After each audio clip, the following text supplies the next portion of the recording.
Hola, muy buenas noches a todos. Bienvenidos nuevamente a aquellos alumnos que ya están conectados el día de hoy, 24 de octubre. Como les comentaba ahorita al principio de la sesión, vamos a continuar el día de hoy con nuestro curso de Contabilidad 1 de la Universidad Ciudadana de Nuevo León. El día de hoy vamos a continuar con el capítulo 7 que habla de los estados financieros comparativos y vamos a dar especial énfasis a lo que viene siendo el balance general. Antes de iniciar con la clase, me permito hacerles por ahí las siguientes observaciones, los siguientes comentarios. Primero que nada, espero les haya ido muy bien en sus calificaciones, en los resultados de sus exámenes que fue la semana pasada. Inclusive todavía el día de hoy está abierto dicho examen para aquellos alumnos que por alguna situación no lo pudieron presentar. Por ahí les mandé un correo masivo comentándoles que se iba a aperturar otro día más la fecha límite para presentar dicho examen. También por ahí ya está programada la actividad que es un cuestionario autoevaluable en formato score para esta semana, donde vamos a ver, viene relacionado con el tema del día de hoy, que es el balance general comparativo. Y también por ahí ya está programado el foro. Este foro es el segundo que vamos a tener en este curso y consta de dos preguntas muy sencillas de lo que qué es el balance general, qué se entiende por balance general y qué es el balance general comparativo, para que por favor procedan a contestarlo, ya que forma parte también de lo que son sus actividades. La semana pasada, por ahí, antepasada más bien dicho, la semana pasada no tuvimos como tal una sesión síncrona ni de aprendizaje ni de repaso, precisamente porque es el examen parcial. Pero la semana antepasada que vimos el capítulo donde vimos el balance general, hubo un detalle con la plataforma. De hecho, estamos teniendo varios detalles ahí para grabar la sesión en síncronas. También por ahí les mandé un mensaje comentándoles que se había grabado una sesión de, del tetra pasado. Esto no es de manera intencional. Si se fijan, todos los alumnos que generalmente entran a las sesiones, pues se darán cuenta que la sesión se graba en vivo y se graba en la fecha y en el horario establecido. Simplemente que hay ocasiones como esta que son imponderables y se platicó con la universidad para que se pudiera subir la sesión síncrona de este mismo tema, pero del tetra pasado, ¿ok? Nada más para que no se piense que se suben sesiones grabadas, simplemente fue por un tema netamente de fuerza mayor aquí en el sistema, ¿ok? Entonces vamos a iniciar. El día de hoy también, por ahí les ofrezco una disculpa, hasta hace unos instantes se pudo ver, o pudo estar visible lo que viene siendo la actividad de esta semana, que como ya comentamos es el cuestionario autoevaluable y el foro, debido a que pues un servidor tuvo ahí un tema laboral y prácticamente estuvo todo el día ocupado.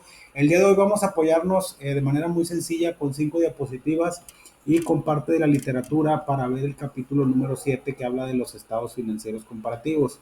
Haciendo un preámbulo de todo lo que vimos en la primera parte del curso, y dando pie a este capítulo que vamos a ver el día de hoy, recordar qué son los activos, qué son los pasivos, qué es el capital contable, cuáles son los estados financieros básicos. En esta segunda parte del curso ya vamos a, ya en la primera parte del curso, perdón, vimos lo que es el estado de situación financiera o balance general.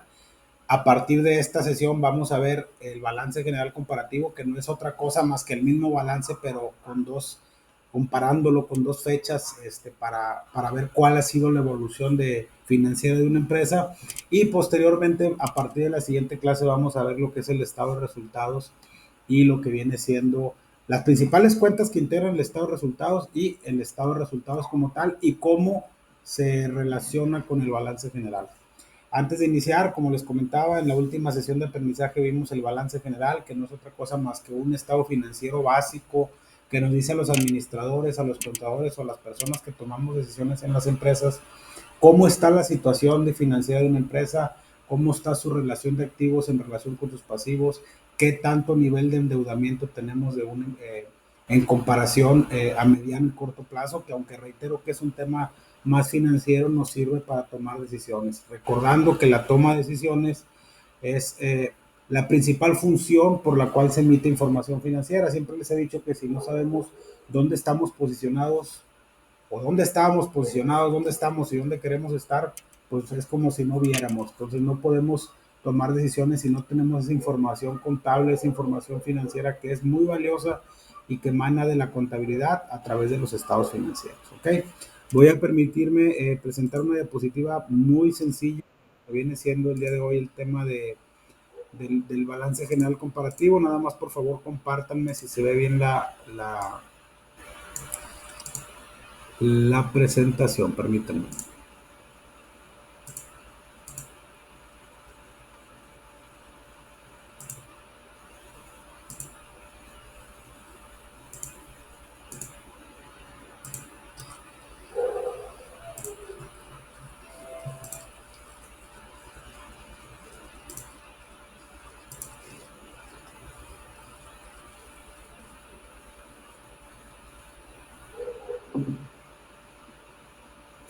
Ok, muchas gracias, Claudia y Guadalupe. Vamos a iniciar, como les comentaba, el capítulo que vamos a ver el día de hoy, continuando con el programa del curso de la Universidad Ciudadana de Nuevo León, va a ser el capítulo número 7, en el cual vamos a ver el balance general comparativo. Antes de comentar 5 o 6 diapositivas y luego irnos directamente a la bibliografía, les comento que esto no es una continuación más que lo que vimos en el capítulo anterior donde veíamos el balance general. ¿Para qué nos sirve un balance general comparativo? Un balance general comparativo nos sirve para identificar cómo estaba la situación financiera en un periodo determinado, en un ejercicio, contra cómo está la situación financiera de una empresa contra el mismo periodo, pero otro ejercicio. ¿Qué quiere decir esto? En la práctica común dentro de las empresas, dentro de la administración de empresas o dentro de la toma de decisiones empresarial, se toman como referencia dichos balances para saber cuáles han sido las variaciones en el capital contable o la disminución de activos o la disminución de pasivos o el aumento de activos o el aumento de pasivos para ver de qué manera nos impacta directamente en nuestro capital contable. ¿Qué quiere decir esto? La forma en la que se presentan los estados financieros, habíamos platicado en sesiones anteriores que generalmente se presenta de manera mensual.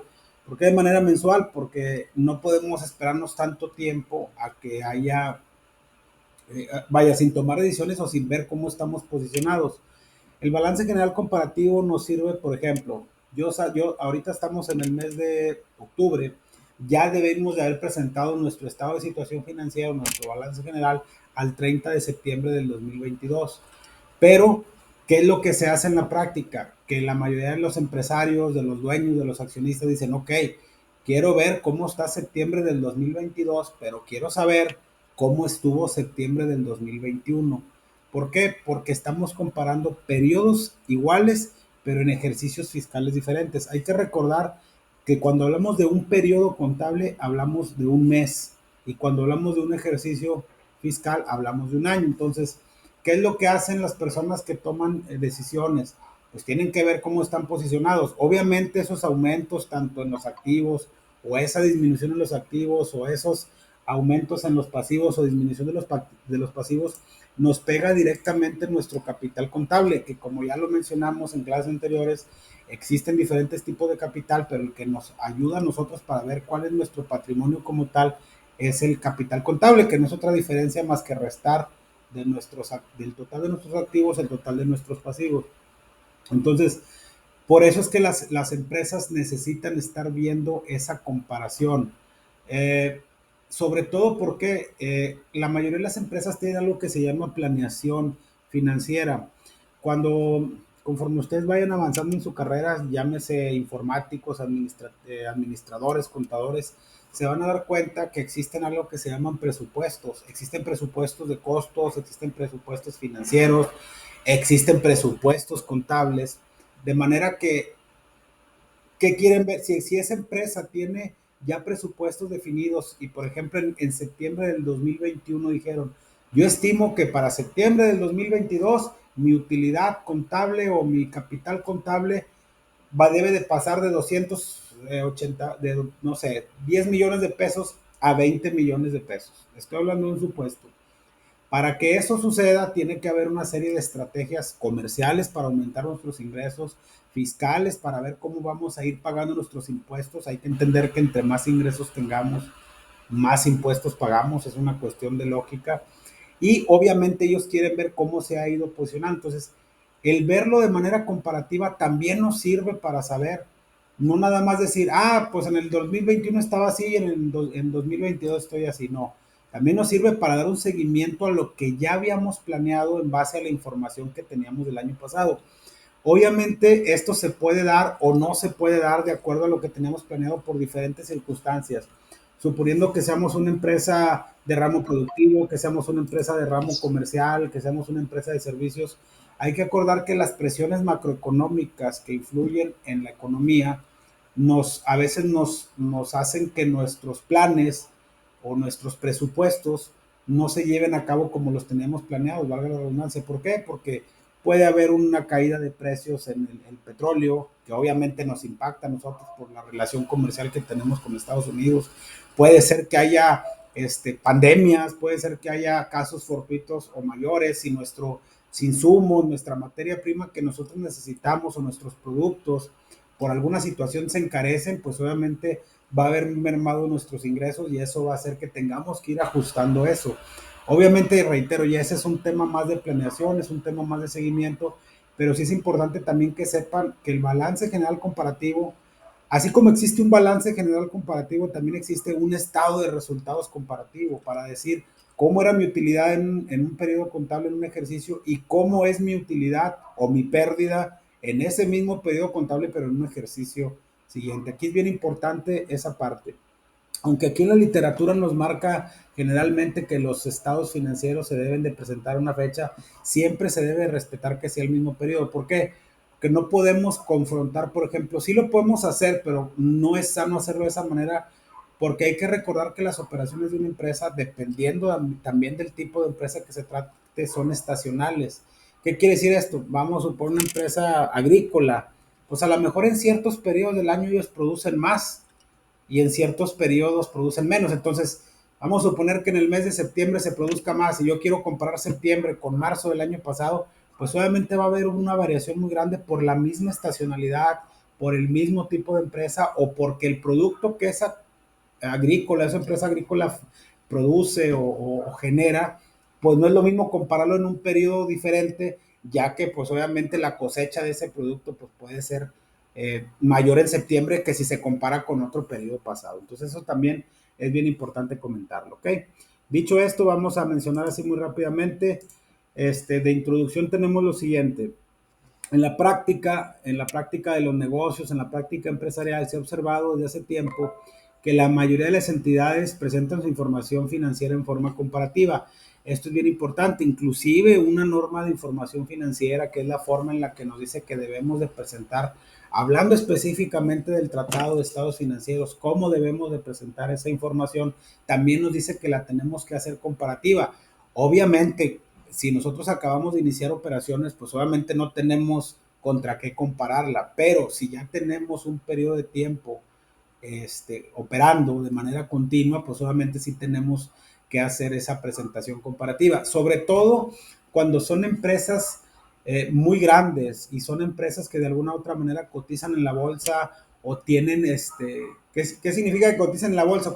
Que son públicas. Cuando ustedes escuchen la palabra pública, significa que esa empresa tiene acciones y las coloca en la bolsa, ¿ok? No es lo mismo decir que trabajas en el sector público, porque trabajar en el sector público es trabajar en el gobierno, llámese federal, estatal o municipal. Y cuando alguien dice, es que esa empresa es una empresa pública, significa que cotiza en bolsa. Un ejemplo muy sencillo, pues, Telmex, que es una sociedad anónima bursátil de capital variable, que reitero, ya ese es un tema un poquito más complejo, pero también para que ustedes tengan contexto el por qué se maneja así. También nos dice que la información financiera contenida en el balance general incrementa significativamente si se compara con información a lo correspondiente a periodos anteriores. Aquí es lo que les comentaba ahorita. Aquí dice que la información financiera contenida en el balance general incrementa. Aquí la información puede incrementar o puede decrementar, ¿verdad? Hay que entender que esa información incrementa si el volumen de operaciones es mayor. Si el volumen de operaciones es menor, pues obviamente va a haber un decremento en información. ¿Qué quiere decir esto? Que a final de cuentas la información que se presenta en el estado financiero aumente o disminuye el capital contable a través de las alteraciones que sufren las diferentes cuentas de activo y pasivo, pues obviamente lo único que tiene que hacer es que esté correctamente ordenada, registrada y clasificada según corresponda en el balance general. ¿Ok? Eso también es importante comentarlo. Es indiscutible la utilidad de la información financiera comparativa que la información financiera comparativa tiene para los usuarios cuando los estados financieros se presentan de esta manera, por lo menos en el periodo precedente. Ya lo mencionábamos ahorita, nosotros como accionistas ya vimos que existen diferentes usuarios de la información financiera, pero generalmente los accionistas, que son a los que más les interesa, pues obviamente es bien importante esa información, verla de manera comparativa para en base a eso tomar decisiones.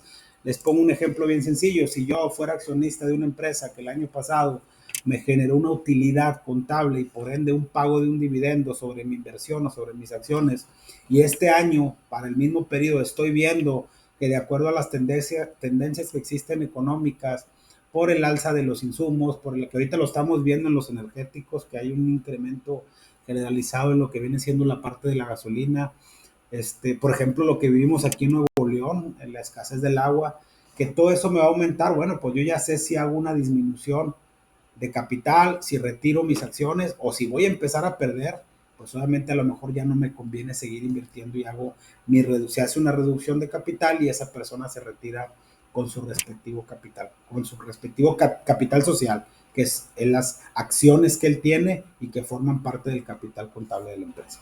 ¿Ok?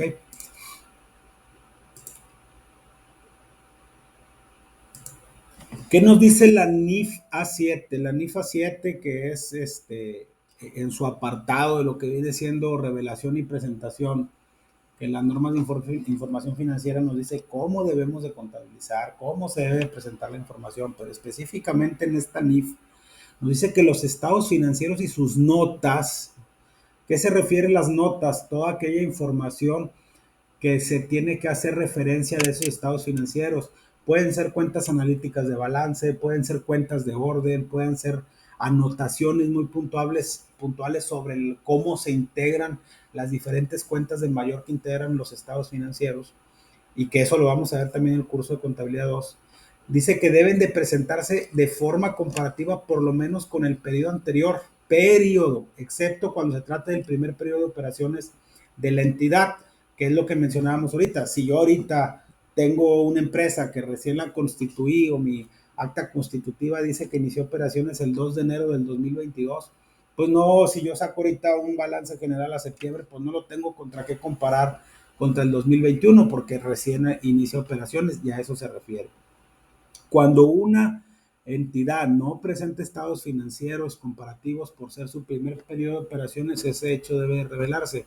Reitero, aquí es dependiendo de qué tipo de empresa se trate. Generalmente cuando se hacen este tipo de balances comparativos, tienen tres funciones. Primero, obviamente que sea para toma de decisiones, pero también sobre todo cuando estamos en la práctica, nosotros como responsables de la información financiera en la parte administrativa y contable, generalmente tenemos revisiones y nos hacen unas certificaciones o unas auditorías para que las empresas que sean, o más bien dicho, para las personas que sean usuarios de esa información, tengan la certeza que la información financiera presentada en los mismos o en los financieros esté correcta.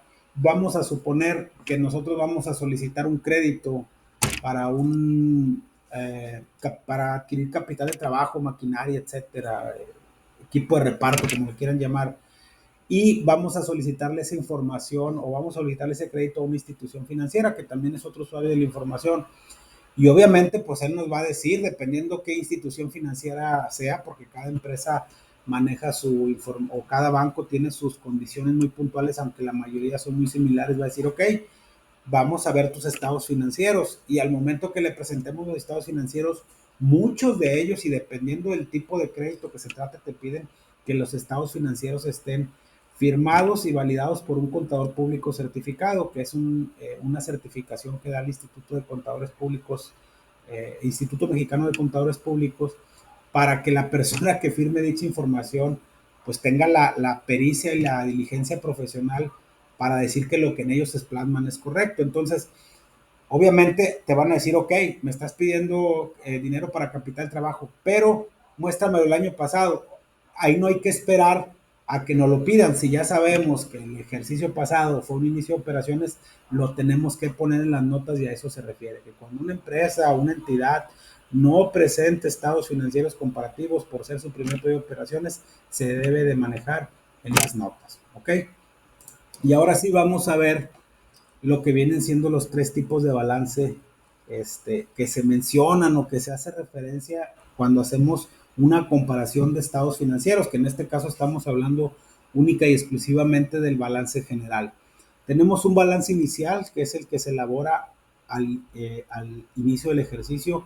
Tenemos un balance final, que es el que se practica al terminar el ejercicio. Y tenemos un comparativo, que es en el que se confrontan el balance final con el balance inicial o inicial contra el final. Aquí hago referencia. También, aunque yo ahorita les hice el comentario de que generalmente en la práctica se utiliza el mismo periodo contra el... Puede ser, no necesariamente mensual. Hay empresas que dicen, ok, yo veo mi información financiera de manera trimestral, entonces compárame el primer trimestre del 2022 contra el primer trimestre del 2021, porque así es en la práctica, pero también se puede hacer un balance comparativo, un balance general comparativo del inicio contra el periodo, solamente para ver qué disminuyó o qué aumentó en las diferentes cuentas de capital, ¿ok? Eso también se hace, reitero, se hace de manera un poquito más común o más práctica comparando un periodo contra otro periodo de diferente ejercicio. ¿Esto cuándo se hace? El balance general comparativo del inicial contra el final. Se hace cuando generalmente son inicio de operaciones. ¿Por qué? Porque generalmente, reitero, la información la estamos viendo constantemente. En la ley del ICR, en la ley del impuesto de la renta, que es la ley que nos dice a todos los mexicanos cómo pagar nuestros impuestos dependiendo del régimen en el que estamos tributando y en el caso específico de las empresas, están obligadas a presentar una declaración anual a más tardar el 31 de marzo del año siguiente del ejercicio que se trate. Por ejemplo, la compañía La Mexicana SADSV está obligada a presentar su declaración anual de impuestos correspondiente al ejercicio fiscal 2022 a más tardar el 31 de marzo del 2023. Si cae en día hábil, se corre el siguiente día hábil. Y si cae en viernes, se corre al lunes. ¿Okay? Y también es como cultura general. Y ahí se presenta un balance general al 31 de diciembre, cuando en las declaraciones anuales siempre se presenta el balance general y el estado de resultados al 31 de diciembre. Pero de manera interna, los contadores, los administradores, los gerentes, los directivos, tenemos que estar viendo esa información en el lapso de ese periodo, o más bien dicho, de ese ejercicio, para ver cómo vamos, cómo estamos posicionados, si vamos con utilidad, si vamos con pérdida, qué estrategia fiscal vamos a tomar, qué estrategia financiera.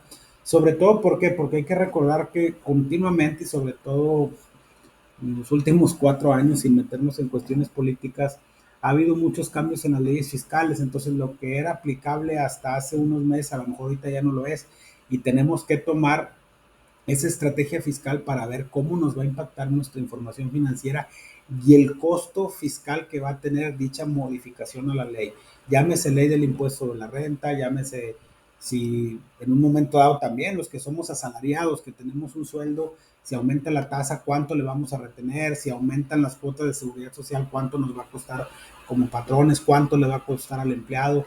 Llámese ley del impuesto al valor agregado, que por ejemplo nosotros como asalariados no estamos obligados a presentar ese impuesto, más sin embargo es un impuesto de consumo que aunque no lo acreditemos, lo pagamos en todos aquellos artículos que nosotros consumimos y que por regla general es el 16%, pero ya son temas más fiscales. Entonces, es por eso que también hay que estar viendo la información de manera constante.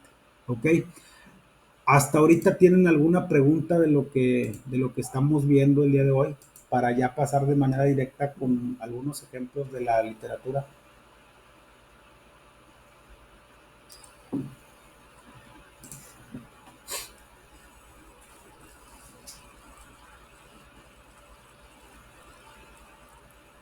Por favor, si alguien tiene alguna duda, si no, para continuar.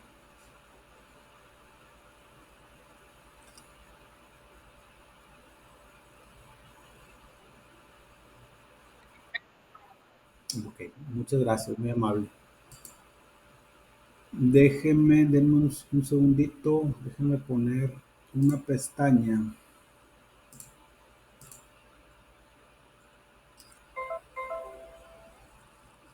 Como les comentaba, realmente aquí lo importante ya vimos que es un balance general, que es un balance general comparativo, para qué nos sirve.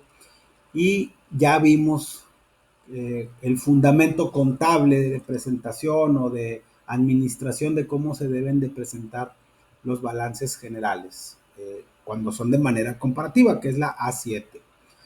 El balance general comparativo es el documento contable que muestra las alteraciones que han tenido los elementos que integran el activo, el pasivo y el capital contable por las operaciones efectuadas por la entidad durante un periodo.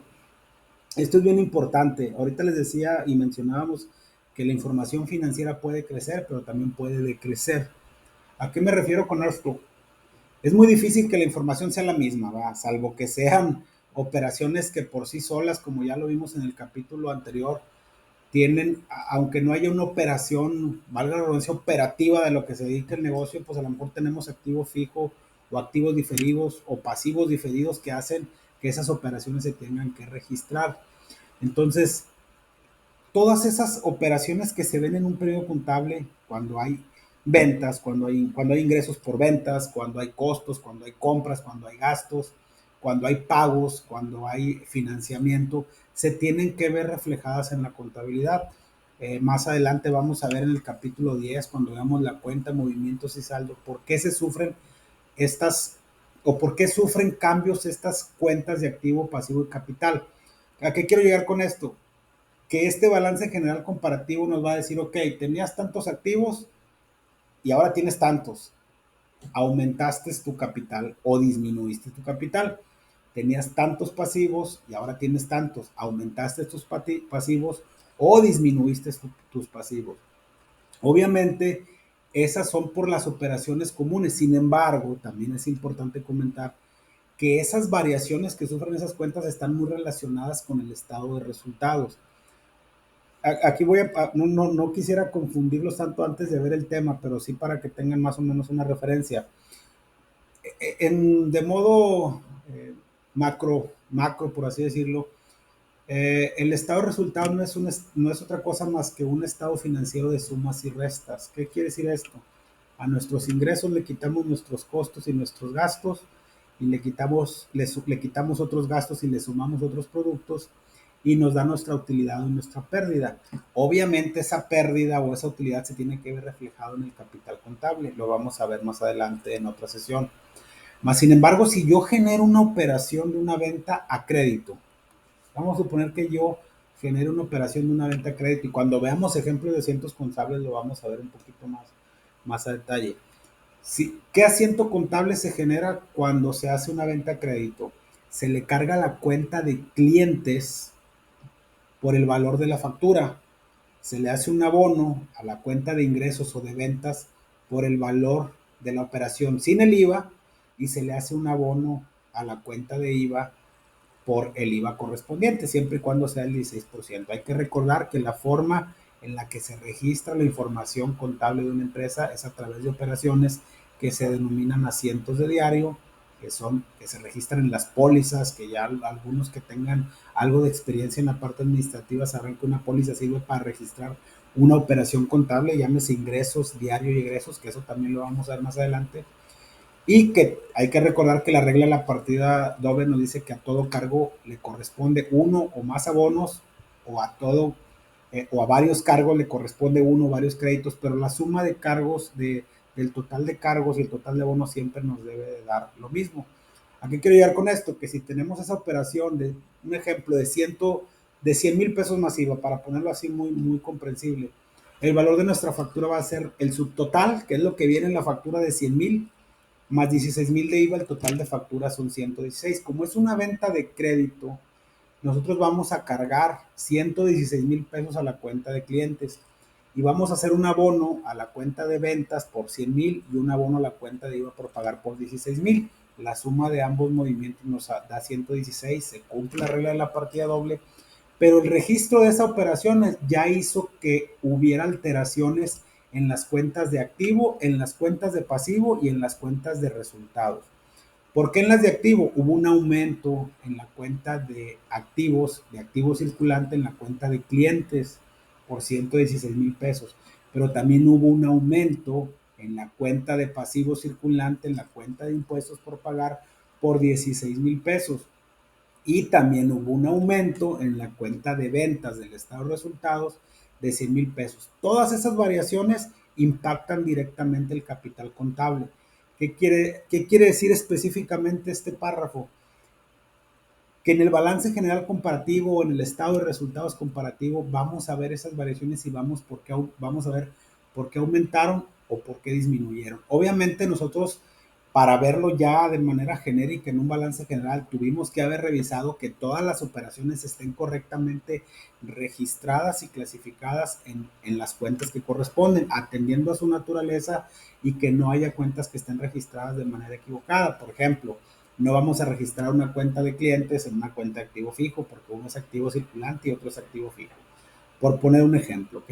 Entonces, para eso nos sirve este estado financiero, este balance general comparativo, que también nos sirve para elaborar otro estado financiero básico que los contadores, que aunque aquí dice básico, generalmente no lo utilizamos mucho en la práctica, pero sí lo vemos y no es otra cosa más que el estado de variaciones del capital contable, que son lo que ya mencionamos, que es el que muestra, como dice aquí la literatura, los cambios en la inversión de los accionistas o dueños durante el periodo. Los aumentos y disminuciones de los activos y de los pasivos ya fueron tratados ampliamente en los capítulos que vimos anterior, por lo que ahorita solo nos vamos a dedicar a ver por qué aumenta y disminuye el capital contable, ¿ok? El capital contable aumenta cuando la entidad percibe ingresos o cuando recibe aportaciones adicionales de capital. ¿Qué quiere decir esto? A través de las ventas, que ya mencionamos ahorita. ¿Qué son los ingresos? Son las utilidades que generan los bienes o servicios prestados por la entidad. Bienes o servicios comercializados o bienes comercializados, bienes producidos a través de un proceso de manufactura o de transformación, o servicios, que hay empresas que son de servicios, como los despachos contables, las consultorías, etcétera. ¿Ok? También se puede aumentar el capital contable por aportaciones. ¿Por qué? Porque si yo soy socio y digo, ¿sabes qué? Necesitamos dinero para, volviendo al ejemplo de aumentar, tener capital de trabajo, pues a lo mejor no requiero necesariamente a un crédito, simplemente los accionistas aportan más dinero y eso hace que aumente nuestro capital contable. ¿Okay? Los aumentos en capital contable que producen tanto los ingresos como las aportaciones de capital, que del capital, aumentan el activo o disminuyen el pasivo. Eso es una regla. Por ejemplo, se cobraron en efectivo rentas por 40,000 pesos. Cuando hablemos de rentas en términos contables o en términos fiscales, siempre vean una renta como un ingreso. Por eso se llama impuesto sobre la renta, es impuesto sobre el ingreso. ¿Ok? Eso también ahí para que lo tengan ustedes como referencia. Dice, se cobraron en efectivo ingresos por 40,000 pesos. ¿Qué es lo que se hace? Se aumenta el activo en caja porque pues lo cobramos en efectivo, y aumenta el capital. ¿Por qué? Porque tuvimos un ingreso que ya registramos en el estado de resultados y que va a hacer que nuestra utilidad que tengamos al final de ese estado de resultados haya un aumento en el capital por ingresos o en el capital contable. ¿Ok? A un proveedor se le pagó un adeudo por 50,000 pesos de la comisión que la entidad ganó por haber vendido mercancías de su propiedad. Como le pagamos el adeudo a ese proveedor por una comisión, como la cuenta de pasivo es una cuenta acreedora y para aumentarla hay que cargarla. ¿Qué significa? Como ya lo pagamos, estamos cancelando este pasivo. En el momento que se pague esa comisión, pues obviamente también nuestro capital contable va a aumentar. ¿Ok? Y eso es por poner el ejemplo de cuándo aumenta el capital contable. Ahora vamos a ver cuándo disminuye. ¿Qué son los egresos? Son los gastos, ojo, gastos y costos de los bienes o servicios consumidos por la entidad. Los costos, pues puede ser la materia prima o la mercancía que adquiramos para vender. Los gastos son los gastos de administración, gastos de venta y gastos financieros, que cuando veamos el estado de resultado vamos a ver que son los gastos de operación o gastos operativos. Cuando hacemos un egreso es cuando disminuimos nuestro capital. Pero también cuando hacemos reducciones de capital, son los retiros de efectivo en especie que hace el inversionista, el accionista o el socio para reducir su capital propio dentro de la empresa. Las disminuciones del capital contable que originan tanto los egresos como las reducciones parciales de capital disminuyen el activo o aumentan el pasivo. Cuando aumentan, aquí vamos a ver un ejemplo. Se pagaron en efectivo 20,000 pesos por el servicio de energía eléctrica. Es un egreso. ¿Por qué? Porque es un gasto. Vamos a aumentar nuestros egresos o nuestros gastos en el estado de resultados, lo que va a hacer que nuestra utilidad disminuya y obviamente va a disminuir el activo porque tuvimos que desembolsar esa parte de nuestro activo circulante y obviamente pega directamente en el capital. Aquí lo que yo quiero que quede claro es que todas estas operaciones ahorita las estamos viendo de manera como si ya estuviéramos viendo el estado financiero. No lo quiero que lo vean porque para llegar a los saldos que se presentan en los estados financieros hay que hacer la famosa talacha del contador, que es registrar las operaciones, verificar que estén correctas y que eso lo vamos a ver más adelante de manera no tan a detalle porque no como tal la carrera no es una carrera de contador público, pero sí para que sepan por qué se determinan dichos movimientos o dichos saldos que vemos en los estados financieros. El servicio telefónico ascendió a 10,000 pesos, se quedó a deber. Es como cuando nosotros tenemos un recibo de luz y que nos llega ahorita a finales de mes, que espero no nos llegue tan cargado, pero se vence el día 5 de noviembre. Las empresas tienen que hacer algo que se llama provisión. Una provisión contable es reconocer en el gasto, para poner el ejemplo de este servicio telefónico, ese servicio que ya devengamos o que la empresa ya consumió, por ejemplo, al 31 de octubre. Se hace un asiento contable cargándole a la cuenta de gastos y se abona a la cuenta de pasivo porque es algo que debemos, que en este caso no sería proveedor, porque hay que acordarnos que los proveedores nada más es lo que les debemos por venta de mercancía, sería un acreedor porque le debemos por un concepto distinto a la venta de mercancía. Se hace el asiento y obviamente eso nos impacta de manera global en nuestro capital contable. ¿Ok? Aquí vamos a ver una determinación. Aquí les quiero poner un ejemplo muy sencillo. Miren, por ejemplo, aquí para determinar el capital contable final después de realizar todas estas operaciones que ya vimos. Si se fijan aquí, tenemos el activo y el pasivo y tenemos nuestro capital inicial y nuestro capital final. ¿Qué quiere decir esto? Que tenemos que comparar cómo estaba nuestro activo, cómo estaba nuestro pasivo y cómo llegamos a esa determinación. Si tomamos en cuenta estas operaciones que están aquí en la literatura, vemos que, por ejemplo, teníamos 100,000 pesos en caja, pero como pagamos, nos pagaron más bien dicho 40,000 pesos, aumentó nuestra caja en 40,000 pesos. Entonces tenemos al final de ese periodo 140,000 pesos. Y luego tenemos una aportación en efectivo hecha por el propietario. Si teníamos 140,000 pesos e ingresó dinero, pues vamos a tener un aumento también en el pasivo. Entonces, de esa manera podemos determinar, si se fijan aquí, teníamos 150,000 pesos en caja y al inicio del periodo, perdón, teníamos 100,000 pesos y el balance final es de 150,000 pesos. Si sumamos, por ejemplo, todas estas operaciones, al final al principio teníamos 700,000 pesos y al final tenemos 710. En los pasivos teníamos 500,000 y al final tenemos 460. Si se fijan, disminuyó el pasivo y aumentó el activo. Ya al sacar aumentó el activo en 10,000 y disminuyó el pasivo en 40,000. Obviamente, como son positivos y son las reglas que ya vimos, nuestro capital contable pasó de 200,000 pesos a 250,000 pesos. Para eso sirve comparar estas afectaciones en las diferentes cuentas que integran el balance general. Aquí ya lo tenemos como resultado. Tenemos un activo inicial de 700, terminó en 710, el activo aumentó.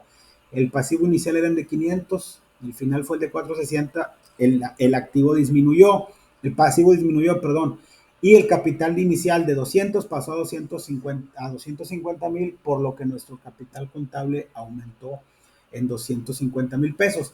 Ya si lo queremos ver de manera comparativa, ahora sí tenemos nuestro balance inicial de manera lineal contra nuestro balance final y aquí nos da variaciones que se tuvieron o las diferencias en las diferentes cuentas que integran el balance general. Ojo, aquí ahorita nomás lo estamos poniendo para efectos del balance general, pero también se puede hacer en el estado de resultados. Y aquí tenemos los 50,000 pesos que ya mencionamos arriba.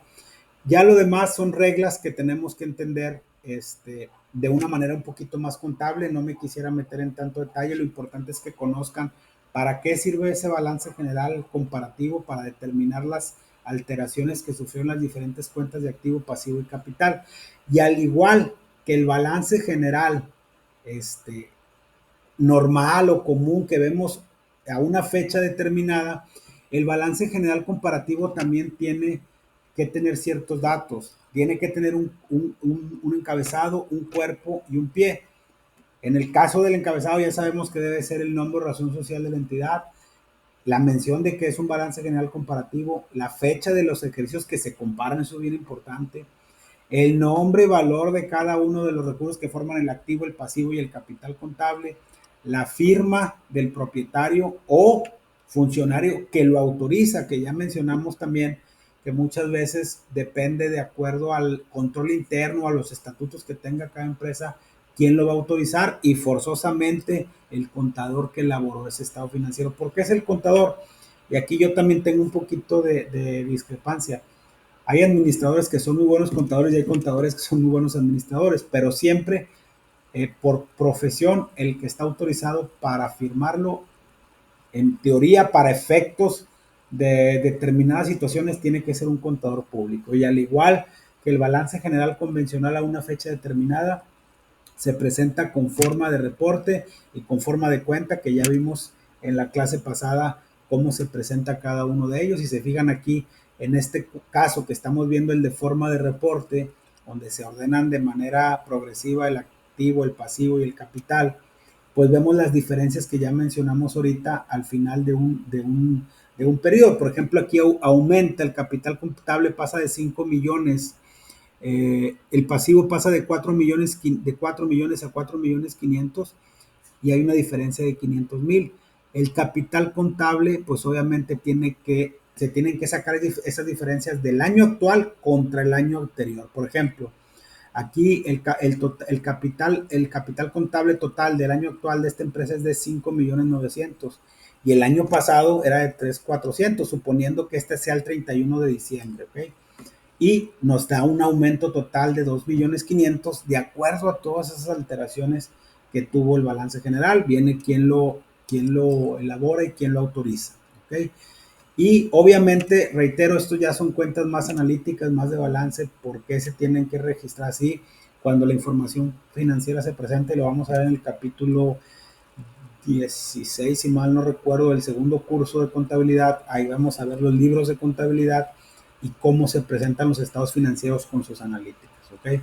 También existe el de forma de cuenta, que ya mencionamos que la fórmula es activo es igual a pasivo más capital. El resultado es el mismo, solo es la forma de presentación. ¿Okay? Que ese también lo vimos en la clase pasada. Entonces, a manera de resumen de esta sesión, podemos definir que el balance general comparativo nos sirve para ver cómo está posicionada la empresa de un periodo contra otro. Generalmente se utilizan los mismos periodos, pero de ejercicios fiscales diferentes. Se tiene que hacer referencia a que son balances generales comparativos y la fecha a la que se está presentando. Y que también se puede hacer un balance comparativo inicial y final, pero en la práctica generalmente se utiliza contra periodos para determinar cómo han sufrido las alteraciones dicho estado financiero. Aquí es bien importante también recalcar, en la próxima clase que veamos el estado de resultados, ya que lo terminemos de ver, vamos a ver un ejemplo de cómo se ve relacionado esa utilidad o esa pérdida en el capital contable. ¿Ok? Y pues bueno, con eso daríamos por terminada la clase del día de hoy. No sé si por favor alguien de ustedes tenga algún comentario o alguna duda, con toda confianza me lo pueden saber para aclararlo o para este, aportar a lo que ustedes necesiten saber. Por favor, con toda confianza, alguna duda, algún comentario.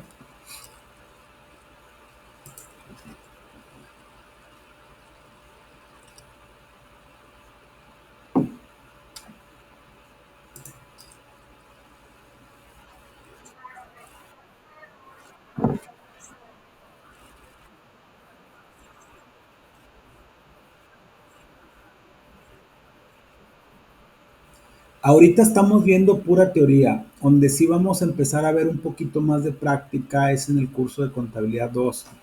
Yo por eso hago mucho hincapié que ahorita primero le voy a decir lo que me pasó a mí, con mucho respeto. Yo ya tengo dedicándome a esto pues, ya bastante tiempo,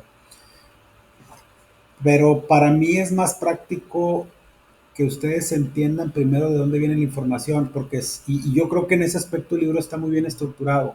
Como tal, la contabilidad no ha sufrido muchas modificaciones en cuanto a cómo se debe de registrar la información. Lo que ha sufrido muchos cambios pues es la parte fiscal, ¿va? Pero ese ya es un tema aparte. Sí está bien estructurado porque si nosotros les empezamos a decir, que a mí me pasó, registra, registra, y no entiendes a dónde va a dar esa información, yo creo que no la captaría bien, no se captaría bien. El comentario a qué voy, de que sí va a haber prácticas, pero ahorita lo que al menos se entiende o lo que yo entiendo en este curso y lo que debe de ser es que primero entendamos qué son las cuentas, para qué nos sirven y luego y ahora sí ver cómo se determinan, pero definitivamente si tenemos chance en este mismo curso yo voy a tratar de darles un ejercicio a lo mejor fuera del tema del temario que está para que ustedes lo hagan y que vayan viendo cómo se determinan los saldos contables. Tenemos que llegar de periodo al capítulo 10 cuando veamos la cuenta, los movimientos, el saldo, que es un movimiento deudor, un acreedor, que es un asiento contable, que ya lo he mencionado, pero no me quisiera adelantar mucho, para que hagan un ejercicio y ahora sí en el curso de contabilidad 2 ya meternos un poquito más a la parte práctica.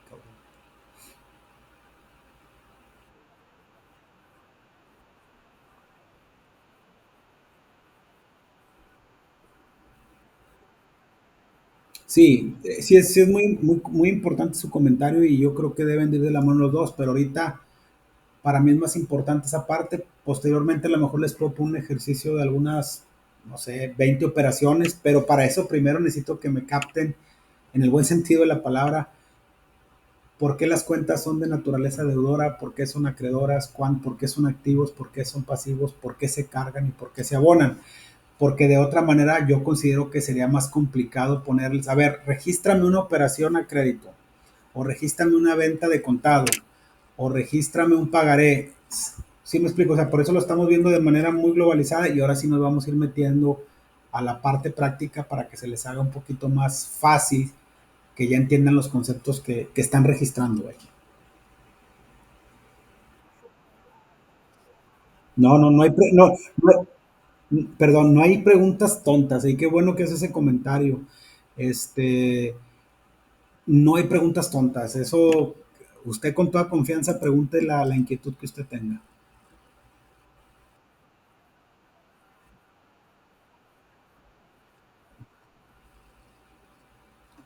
¿Por qué le llaman deudor a algo que es un ingreso? Mire, sí, mire, las cuentas deudoras que usted ve en el balance general no es otra cosa más que activos que tiene la empresa, llámese caja, bancos, deudores diversos y clientes. Ese saldo que ahí se ve es el resultado de una operación contable que todavía no se realiza. Eh, un ejemplo, vamos a suponer que usted solicite un crédito, un préstamo en su empresa. ¿Qué asiento contable se hace? Se le hace un cargo a deudores diversos a cargo del empleado. ¿Por qué? Porque alguien nos debe dinero y no es por la venta de mercancía. ¿Ok? Y se hace una salida de dinero a la cuenta de banco. Si se fija ahí, aumenta el activo circulante por ser deudor y disminuye el activo circulante porque estamos eh, generando la salida del dinero para que le presten. Vamos a suponer que le presten 6,000 pesos. Estoy hablando de un ejemplo. Esa información financiera ya se generó, esa operación ya genera un asiento contable. Ahí usted tuvo una salida de dinero, ¿ok? Pero ¿qué pasa? Como ya está registrado, es una deuda. ¿Qué significa? Que alguien le debe a usted ese dinero que usted ya pagó. Reitero, esto es un ejemplo, hay infinidad de ejemplos, ¿va? Por eso dicen que la contabilidad está llena de pequeños, grandes detalles. Y le van a descontar, no sé, 1,000 pesos por quincena en 6 quincenas. Usted lo va a pagar en 3 meses. En la primera quincena de su recibo de nómina le van a descontar 1,000 pesos. ¿Qué asiento contable se tiene que hacer? se le carga la cuenta de bancos porque es un ingreso que está teniendo la empresa por recuperar ese dinero y le hacen un abono a la cuenta de deudores diversos suya. De tal manera que cuando usted dé el primer pago en la caja, si usted tuviera, si la empresa nomás tuviera esos 6,000 pesos y se los presta a usted, la empresa va a decir, ya no tengo el dinero, pero alguien me debe 6,000 y en la caja de bancos o en la cuenta de bancos tengo cero. Conforme vaya recuperando, al hacer el asiento contable, se le disminuye al deudor y se le carga al banco. ¿Qué significa? Que en el primer pago que usted haga o el primer descuento que le hagan, va a aumentar su cuenta de banco, va a aumentar la cuenta de banco en 1,000 y va a disminuir su adeudo y va a quedar en 5,000. Esos saldos son los que vamos a ver en el capítulo 10, en las cuentas T. Cuando hablamos de un ingreso, se puede considerar de dos cosas para que tengamos un poquito también de referencia. Un ingreso puede ser un ingreso a la caja físico o un ingreso por una venta contable, que son cosas, se parecen mucho, pero son cosas distintas. Entonces, cuando hablamos de un deudor o que estamos viendo, deudor me refiero a cuentas deudoras, llámese caja, bancos, clientes, deudores diversos, mercancía, etcétera. Cuentas de activos, son derechos que tenemos, son bienes que nos corresponden y que obviamente se pueden convertir en efectivo, sí, pero por ejemplo, si le hacen un préstamo, otro ejemplo muy sencillo para no entretenerlos tanto. Si yo vendo una mercancía a crédito, ahorita les ponía un ejemplo, se tienen que afectar cuentas del estado de resultados y cuentas del balance general. Tengo que registrar que el cliente me debe el dinero por lo que está en el activo circulante, pero tengo que registrar en el ingreso, en el estado de resultados, la venta de esa mercancía y el IVA trasladado que le estoy dando al cliente cuando les ponía el ejemplo de los 100,000 pesos más IVA. Entonces, esa información le va a hacer que le aumente y le disminuya porque son operaciones contables. Eso hace, las operaciones contables hacen que las cuentas de activo, pasivo y de capital o de resultados, del estado de resultados, afecten directamente el capital contable. No sé si más o menos quede claro. Es muy interesante su duda, pero no me gustaría meterme tanto a explicarlo ahorita porque sí es un tema de un poquito de más análisis.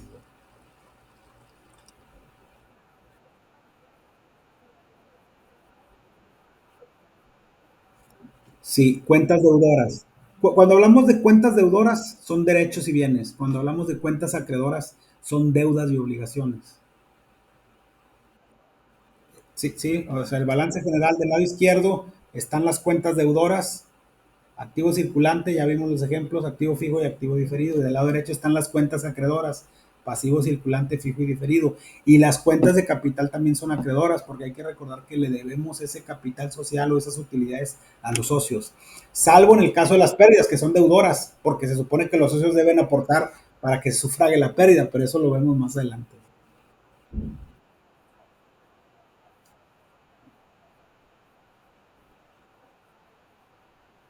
No, no, no, no. En términos contables, un deudor es alguien que me debe y un acreedor es alguien a quien yo le debo. Sí, sí, no, no, y con toda confianza, digo, a mí me encanta explicar, nomás que pues también tenemos que cumplir con el tiempo y sobre todo darle el tiempo a los tutores que tienen a lo mejor programada otra clase, ¿verdad? Y por otro lado, menciona Lilia Guerrero, ¿en el ambiente laboral hay algún programa que esté? Sí, hay muchos paquetes contables, de hecho, eso lo vamos a ver más adelante. Imagínense que la contabilidad todavía la lleváramos en libros tabulares, no. Existen software contables, software administrativo, los que ya están trabajando. Por ejemplo, me ha tocado algunos de que trabajan, no sé, en el almacén. Bueno, cuando llega mercancía y reciben en el almacén la mercancía, de ahí se disparan asientos contables porque le tienes que cargar el inventario con crédito al proveedor, si la mercancía te llegó, si la vas a pagar a crédito o si la vas a pagar de contado. Pero es un tema más extenso, pero definitivamente si no existieran los sistemas contables o los software, sería muy, imagínense que todavía empresas como Ternium o Coca-Cola llevan la contabilidad de manera manual, pues sería imposible. ¿No? De hecho, qué buen punto, voy a tratar de poner un ejemplo más adelante con un sistema muy común que es el Compact para proyectarlos, ver cómo se registran y voy a ver si lo puedo ligar con el ejemplo que me mencionaba de una práctica contable. ¿Ok? Muy bien. ¿Alguien más que tenga alguna duda, algún comentario de lo visto el día de hoy? Sí, de nada. Bueno, y les vuelvo a repetir, con toda confianza, si alguna duda tienen y no la quieren externar aquí, ahí está el canal, que es el botón Contacta a tu tutor, y con toda confianza la aclaramos. Les reitero, ya está por ahí proyectada la actividad de esta semana, el foro, y pues si ya no tiene nadie ningún comentario, nos veríamos la próxima semana, el lunes 31 a las 8 de la noche, para ver el capítulo de las principales cuentas que conforman el estado de resultados y un ejemplo de un estado de resultados como tal. ¿Ok? Les agradezco a todos, muy buenas noches y nos vemos la próxima semana.